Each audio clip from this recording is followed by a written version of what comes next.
ஸ்ரீமதே ராமானுஜாய நமக. வைஷ்ணவ சித்தாந்தத்திற்கே ரத்தனமாக திகழ்ந்தவர் தான் ராமானுஜர்.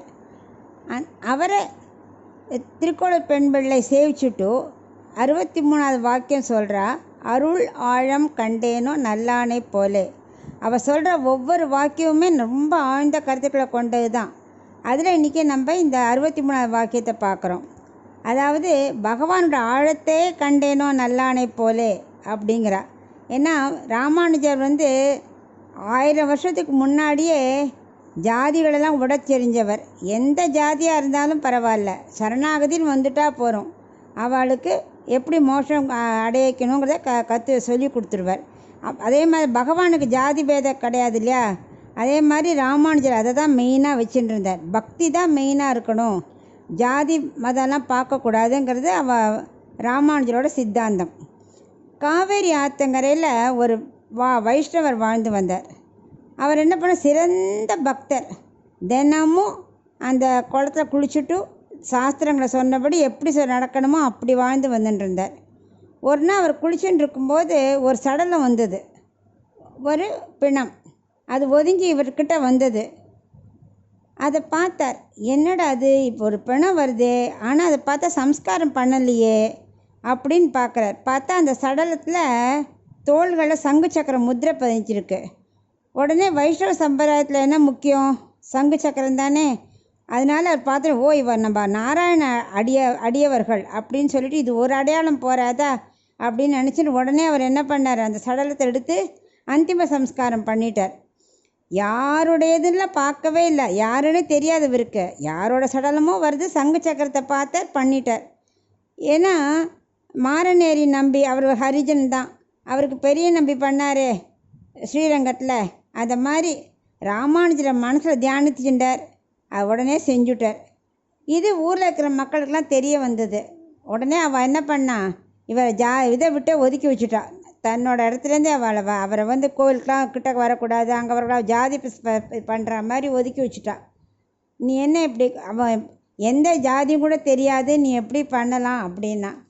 அவர் சொன்னது, சங்கு சக்கரம் இருக்கும்போது நம்ம யாரை பார்க்கணும், அவர் நாராயண அடியார்களாச்சேன்னு நினச்சிட்டு இவாட்ட ரொம்ப ஆர்கியூலாம் பண்ணலை. அவர் பேசாமல் இருந்துட்டார். ஆனால் கழுத்தில் பூணல் இருக்கான்னு பார்க்கல, அவ்வளவுதான். என்ன கடமையை செய்யணும், யாராக இருந்தால் என்ன, அந்திம சம்ஸ்காரம் ஒரு சடலத்துக்கு பண்ண வேண்டாமா, அதைத்தான் அவர் பண்ணார். அதனால் இவள் எவ்வளோ சொல்லி அவர் ஒன்றும் அவளாம் கவலைப்படவே இல்லை.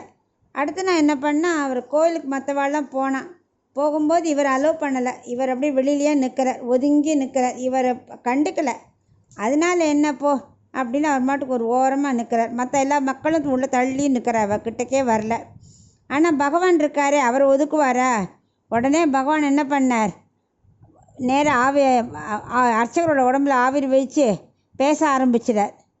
அவர் என்ன தப்பு பண்ணார், ஒரு அந்திம சம்ஸ்காரம் பண்ணு தப்பா?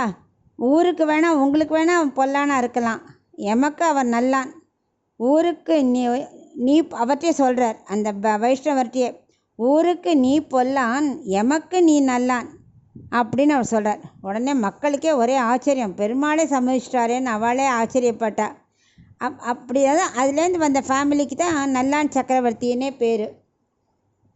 ஊரை விட்டு அதுதான் இந்த திருக்கோளூர் பெண்பிள்ளை சொல்கிறா, அருளாழம் கண்டேனோ நல்லானை போலே. பெருமாளே அவரோட பக்தியை புரிஞ்சுன்னு இருக்காரே, அந்த மாதிரி எனக்கு இல்லையே அப்படின்னு அந்த பொண்ணு சொல்லின்னு இருக்கா. ஒரு தடவை ஸ்ரீரங்கத்தை விட்டு இவர் இப்போ ராமானுஜர்லாம் கிளம்பி போனாலே, வெள்ளை வஸ்திரம் தரிச்சுண்டு மேல்கோட்டை பக்கம் போனார். போகிற வழியில் ஒரு வேடுவர் ஃபேமிலியை பார்த்தார், வேடுவர் குலத்தை. அவள் வேடுவ ஜாதி தான். ஆனால் அவளாம் என்ன பண்ணா, இவளை பார்த்து சேவிச்சுட்டா. ராமானுஜர் தெரியாது அவளுக்கு, யாரோ வைஷ்ணவ வந்துட்டு சேவிச்சுட்டு நீங்களாம் எங்கேருந்து வரையல அப்படின்னு கேட்குறா.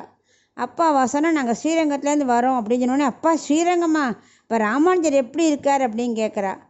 அவளுக்கு ஒரே ஆச்சரியம், இவாளும் வேடுவ ஜாதி, இவாளுக்கு எப்படி ராமானுஜரை பற்றிலாம் தெரியும்னு அவளுக்கு ஒரே ஆச்சரியம். ஸோ அவள் கேட்குறா, உங்களுக்கு எப்படி தெரியும் ராமானுஜரை அப்படிங்கிறா. அதுவா, எங்களுக்கு திருமலை நல்லான் சக்கரவர்த்தின்னு ஒருத்தர் இருக்கார், அவர் தான் எங்களுக்கு ஆச்சாரியர், அவர் எங்களுக்கு சங்கு சக்கரெல்லாம் போட்டு விட்டுருக்கார் அப்படின்னு அதை காட்டுறா.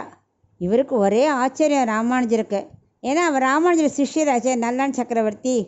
உடனே அவர் சொல்கிறார், நல்லான் என்ற காலமேகம் நன்றாக இங்கு வர்ஷிச்சிருக்கே அப்படிங்கிறாராம். ஏன்னா பாலைவனத்தில் ஒரு மேகம் வந்து மழை பொழிஞ்சால் எப்படி இருக்கும், அந்த மாதிரி இந்த வேடுவ ஜாதிக்கு நம்ம நல்லான் சக்கரவர்த்தி ஒரு நல்ல கைங்கரியம் பண்ணியிருக்காரே அப்படின்னு ரொம்ப சந்தோஷப்பட்டாராம். அதை நினச்சி பார்த்து இப்போ மகிழ்ந்து போகிறார். அதுதான் இந்த பெண் பிள்ளை சொல்கிறா, அருளாழம் கண்டேனோ நல்லானை போலே.